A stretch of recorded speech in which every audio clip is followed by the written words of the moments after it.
এবার পাপুড়ির নবান্ন উৎসবে অংশগ্রহণ করলেন বীরভূম জেলা পরিষদের সভাধিপতি কাজল শেখ। গ্রাম বাংলার ঐতিহ্যবাহী নবান্ন উৎসব পালিত হয় অত্যন্ত আনন্দ ও উৎসাহের মধ্য দিয়ে।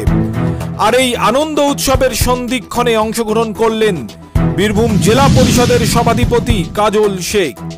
নতুন ধান কাটার আনন্দ এবং ধান দিয়ে প্রথম অন্ন প্রস্তুত করে পুজোর ভোগ দেওয়ার রীতিকে কেন্দ্র করে এবার গ্রাম বাংলার ঐতিহ্যবাহী নবান্ন উৎসব।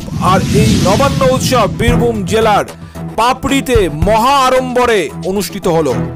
এই অনুষ্ঠানের সন্ধিক্ষণে উপস্থিত ছিলেন বীরভূম জেলা পরিষদের সভাধিপতি কাজল শেখ।